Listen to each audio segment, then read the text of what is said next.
I got in here to be one of the greatest best of all time. Seth Rollins, master wordsmith. He wants to be one of the greatest best, like no one ever was. Curb stomp them and fly high, win titles for the cause. Seth Rollins man. He walks around in loud outfits and then goes, ha ha ha ha ha. He wants to teach me and teach you, Seth Rollins man. One of the greatest best, one of the greatest best. Seth Rollins man. Ha ha ha ha ha ha ha. How are ya? I'm John Renton with my review of WWE Raw from Corpus Christi, Texas. Oh no! Not that city where, man, every time they went to Corpus Christi, the crowd just never reacted. The crowd just seemed like they were just waking up from a goddamn coma. I was like, what the hell? Well, the crowd actually was pretty goddamn electric. And I do have to give props there. So they had around 7,800 people, and for the configuration they had in a 10,000-seat arena, a sellout. Good. You know what? Good. And the crowd was, okay, they weren't exactly perfect all night, but let's be honest. Like, every wrestling fan that isn't from Corpus Christi or the surrounding area that, you know, watches that on TV, they've never had good crowds. But, man, this crowd certainly was something. And we are on the road to Money in the Bank.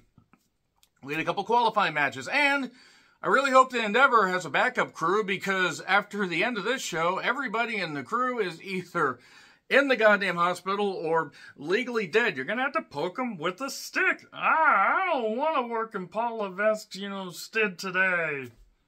Yeah, okay, you can tell that this review is up hours later than normal, and honestly, there's a reason why. I decided to go watch a Regal Mystery movie, and it was The Bike Riders. That review will be up sometime after this one goes up. So, what did I think of this show? You know what? I'm going to go bit by bit, row by row, and I'm just going to talk about it. So, the QR code took over the intro. Look, they've been teasing this, they've been teasing this, they've been teasing the Wyatt 6 or the Uncle Howdy 6 or whatever it is. It's a way to honor Bray's legacy, and apparently they already have merch, and the money is going to be going to JoJo and the family. That's good. That's good. I can't fault that. But before we get to that, Clash at the Castle highlights. The IC title match stole the show besides the crowd. Drew arrives looking all pissed. More on him later. Yeah, the Money in the Bank briefcases are hanging high above. And Seth Rollins shows up to a big pop. They seemingly have taken away the freaking thing, and you know what? That's fine. I was surprised. I actually thought he'd be off a lot longer, but you know what? Maybe he felt the need to come back. Maybe he's more healed. I really hope he's all right, because the team might be in need, but you know what? They have enough stars, and he could take time off because he's still got a family to think about. But he was all dressed in white, like DiCaprio. I have the Django Unchained. I know it's Django Unchained. Just work with me here. I said the crowd's up for it. Is this really Corpus Christi? And yes, he got in here to be one of the greatest best of all time. That's the master wordsmith himself, Seth Rollins. He pushed together the greatest and best thing. It was just funny to me. And he wants to be in the Money in the Bank match. Here's Priest. He welcomes him back and says, it used to be Monday Night Rollins, but now it's my show. You know, they all rise. And I know certain people that would rise for Priest. Stop it. You stop it. I don't even actually know if those people are particularly watching this. So, Priest basically says, you know, I wanted to cash in on you, so how about this? How about you and me at Money in the Bank? I accept. Okay. It went a bit long, but they got to the point, and it was nice to see Seth back. He's only been gone like 10 weeks? Maybe 9? But we get the card rundown, 2 qualifiers, 1 for the men, 1 for the women. Apparently 6 for the men, 6 for the women. It's going to be 6 men, 6 women in ladder matches, human centipede together over a goddamn briefcase. So Gable asked Pierce for a rematch while yelling at the Alpha Academy, and Pierce says, I had the perfect opponent for him. I said it might be Steiner. No, it was Braun. And I'm filled with indifference, because why would I want to watch a Braun Strowman match in 2024? His knees are shot. He can't run.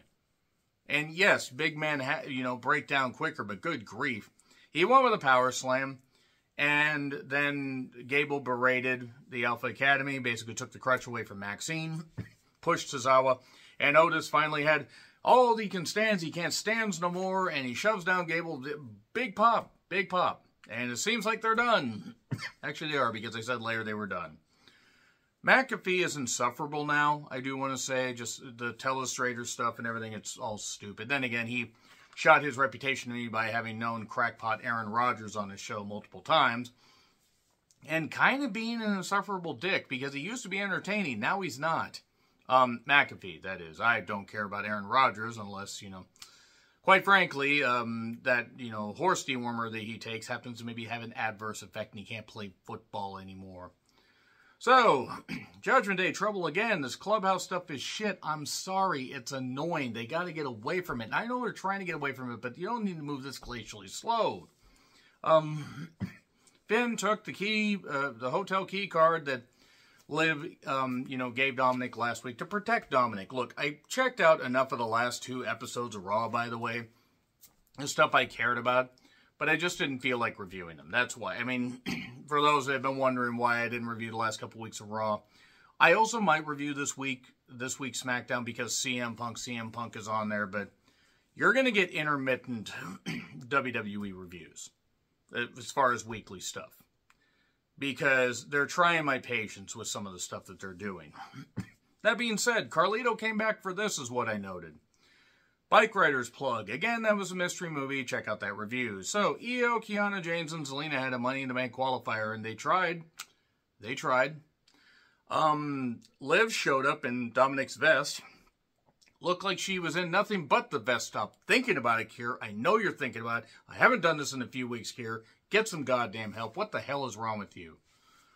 Poor Kier. Great guy. Great guy. Still, stop thinking about living just the vest and nothing else.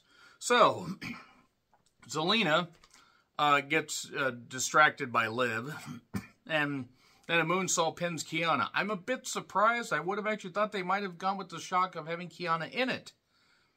Okay. I mean, Kiana will get more chances. I mean, it's just, I don't think Io's going to win. They're not going to have her be a 2-time Money in the Bank winner. I mean, I wouldn't be opposed to Io getting another run, but I don't know if they need to do that. That being said, the match was what it was. It served a purpose. So, Steiner and Ricochet recaps were... Ricochet, look, wherever Ricochet goes, I just want to be happy. If he goes to New Japan for a bit, great. Goes to Impact, fine. He can work in that shithole where they have some talent and then they just have no creative direction and they're using the Hardys and a bunch of stuff and everything. They're doing the Hardy compound stuff, and I'm sorry. That stuff's always been shit and will always be shit to me. And Ricochet probably will be in AEW. They might have him and Ospreay at Wembley. They might actually do that. Well, actually, I don't know, because the winner of the Owen Hart Cup gets a title shot. But nevertheless, for the Dynamite review, I think Ricochet will end up in AEW, though. So here's Zayn to a pop. He talks about facing Gable. This all started because he beat him in a wrestling match. Now it's over because he beat him in a wrestling match. And he is going to defend the title against anybody. He also mentioned that, like Jay and like Otis, they have to learn to stand on their own.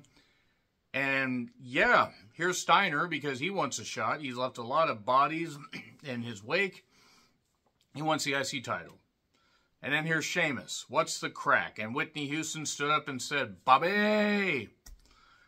Okay, we get some jaw-jacking back and forth. And Sammy says, I'm going to go talk to Adam Pearce. I'm going to get out of here before you guys kill each other. And go talk to Pearce about the match. Dragon Lee gets a package, as most men traditionally do. But no, he got a package. And look, I remember when Dragon Lee was touted as a big signing. I often forget that Dragon Lee is signed to WWE. I mean, it's not even that he's bad. I mean, he's quite good in the ring, actually. It's just he doesn't feel like anything more than just a guy. Will he be the WWE champion? No. But God, he could feel so much more important than this. That North American title run didn't do anything for him. So, Jackie was talking to Isla and Alba, and the celebration's done. It is time for them to get to work. Isla looked incredible, by the way, and I'm so happy for Alba after losing her mother recently. Very happy that she got at least this chance to have a title, honor her mother's memory. It's just terrible how her mom passed away. And Shayna and Zoe show up. We're getting a rematch soon. Zoe is thrilled to actually be back in Texas because she remembers when Paul Bosch actually first started wrestling. She actually remembers the first ever match that Gory Guerrero had. Hell, she remembers the first ever match that took place in Texas. She helped Fritz Von Erich get booked in Buffalo. I'll stop one of these days. No, I won't. So, that match happened, and then Dragon Lee took on Carlito, and everybody ran out from the respective groups. JD cost Lee the match. I didn't care, and Carlito came back for this? So, anyway, we see footage of CM Punk asking referee Jess for an extra shirt. Then he runs to the ring and does that stuff. QR code stuff. Gable is basically trying to get Alpha Academy to stay with him. No, we're done. Well, no, you're done when I say you're done, and I say you're done. So the Creeds will no doubt join him at some point. We'll get the Creeds maybe actually getting out of the goofy shit and actually being taken seriously. Gain a proper direction. Drew shows up to a pop. He's all despondent. CM Punk chants. He says CM Punk's name a couple times. Can't collect himself. Says, I can't do this. Screw this company. I quit. And they follow him. Pierce is trying to get him to talk some sense into Drew. Triple H is trying to talk some sense to him. He's like, no, I'm done. Obviously, this is storyline. It came out that Drew signed a new contract sometime before WrestleMania, or just after WrestleMania. I think it was before. And good for Drew. Good for Drew on getting the contract. This is storyline. He might even show up on SmackDown this week because CM Punk is going to be in Chicago for SmackDown because what brand split? Yes, I know. I know it's just to promote a star, but if you can't honor your brand split, don't have a stinking draft. Draft's always been stupid anyway. So that was fine. And then Dakota Kai and Kyrie took on Caden and Katana. Triple K's in here. That's not good. Caden and Katana got no entrance. They got jump started. Lyra showed up looking incredible because Lyra always looks incredible. And a 450 pinned Dakota. So yeah, thanks for coming, Dakota. Giggity. And Io is pissed off. Damage control has to change or I'll change it myself. And I do, like, she's going to watch this. Like, anyway, you know, that knows who's going to watch this. Speedy recovery to Asuka. Saw a video that she posted on Kana-chan TV, her YouTube channel. Hopefully, she can recover. The important thing is quality of life. However long it takes her to recover, to just have a great quality of life. She is, you know, she's fought through injuries, you know, and hasn't had a ton of major surgeries, but the whole, I mean, I think she had like one other, I think it was on her shoulder. But she's in her early 40s and father time catches up to everybody. So I hope she has more years, but if this happens to lead to her just having one final run, hanging it up while she still has her health, great. I just want her to recover and live a happy life. Sami Zayn comes out for the next match. Steiner and Sheamus. Sheamus was more methadactyl, and he was you know, grinding down, beating him down, targeting the arm and everything, trying to stop the Steiner line. And then Steiner went for the apron and just leapt and did a diving clothesline right into the announcer's table, and sending him and Sheamus over it. He's a freak athlete. It's nuts. And Steiner worked over Sheamus. Sheamus encouraged the fight. He slipped doing the Frankensteiner. This happens.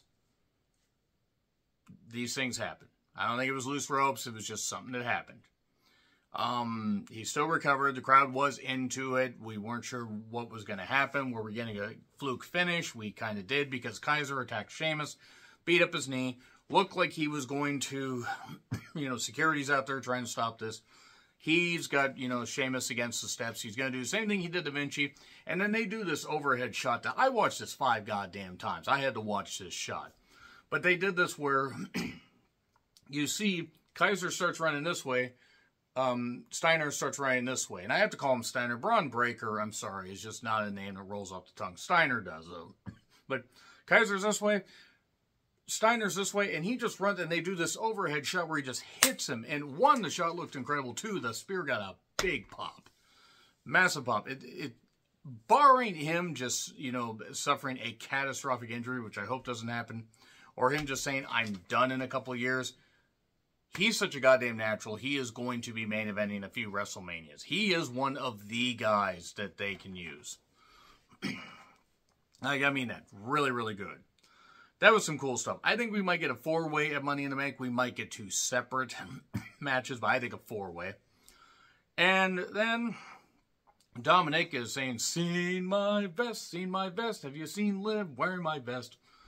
In this, whether there's no better than authentic Irish setter.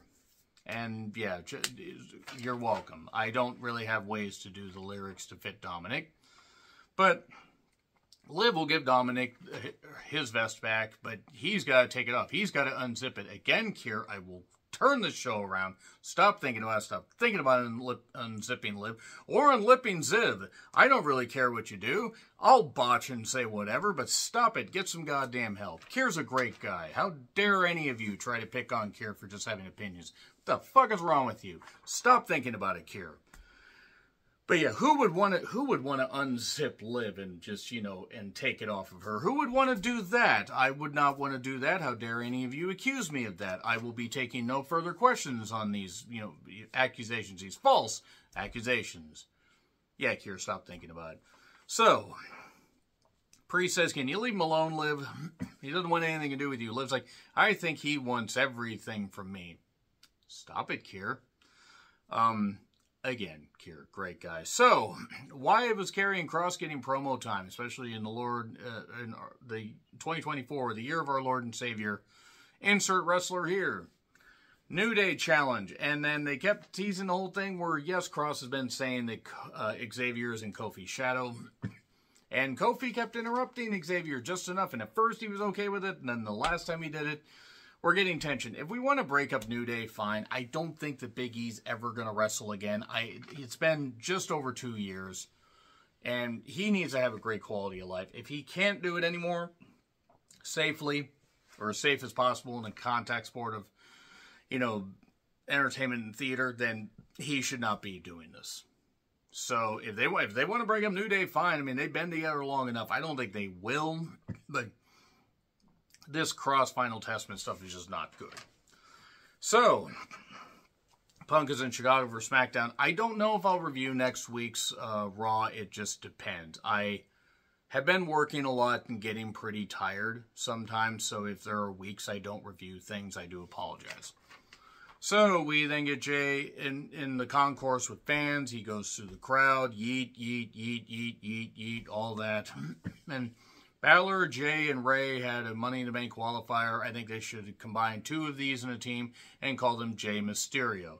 Now that nobody is watching because of that terrible pun, I will say that this match was fine. It had fine action, a lot of 619s. Dominic stopped Ray.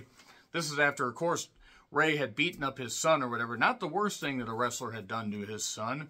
No, don't worry. There are no doggos in the enclosed pool area, and the side garage door is not open. But yeah, we get Judgment Day showing up. We get Braun showing up. He chases him off gradually, and a splash pins Balor. So Jay's going to Money in the Bank. I said we have 5 minutes left. What's going on? Jay's celebrating, and then the lights go out. Oh no, somebody forgot to pay the power bill. Oh wait, flashlights come out.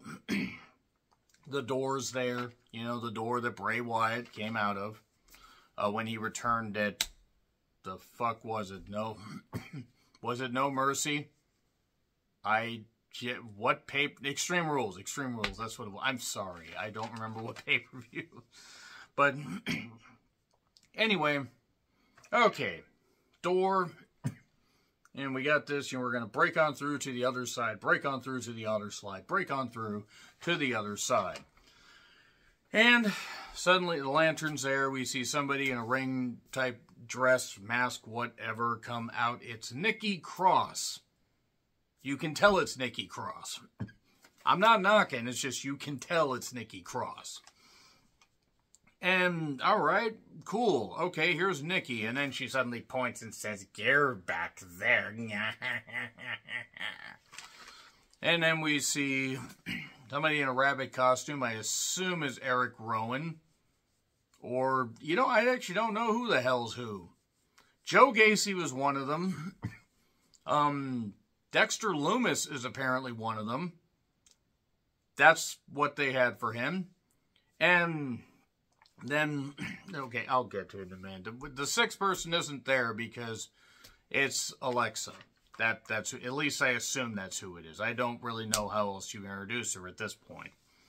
But there's Smoke and Gorilla. And the bodies are piled up. Security's piled up. Indie security, no, you had so much jobbing to do. And the Smoke is here just like crazy. It's like an N64 game and a PS1 game had a baby. So, there's then, monitors and everything, and the sparks are flying, and all this stuff's going on. Oh my God, it's so terrible. I'll give them credit. They got this shit set up pretty goddamn well. I'll give them that much. Unless they pre-taped this shit, if they did this shit live, that's actually pretty impressive. I mean, I would think they would almost have to, but it's just they dismantled Gorilla pretty quickly. They managed to do this pretty well, even if it reminded me of a Blumhouse production. And then there's a blood splatter. So basically, one of them either shot somebody in the head. And you thought Chris Von Erich had it rough. Not as rough as the Iron Claw movie had with Fax, which I will never forget the movie for. And Gable's bloodied because apparently they're like, you were not picked on Otis, who reminds us of Huskus Pig. Nah. Guess. I don't know. I guess Gable just happened to be there, and they said, we're gonna kill him. He's short. And then here's Bo, a.k.a. Uncle Howdy. He had, I did have to go back and look at this, but he did have Bray's name on his hand. Way to honor his brother. And they're on the stage. Crowd's reacting pretty well. Crowd's reacting pretty favorably. And he's here, blew that out. Or we're here. Somebody's here. They're here. They're here. Yeah, okay, that's all I have to say about that. Look, it's a way to pay tribute to Bray. People are going to like it. Y'all know how I felt about the spooky shit before. I'm not knocking the person. This felt like a Blumhouse production. I'll admit they did it. They did as good of a job as they could have. Let's see how they follow up on it. I guess Triple H is just fucked, so they're just going to have to get a whole new crew in. Who's going to be running the thing? Terry Taylor. Oh, good God, the women are fucked. Anyway, let me know your thoughts in the comments. Like, share, subscribe, Twitter handle in the description. I'm John Ritlin. I'll see you soon.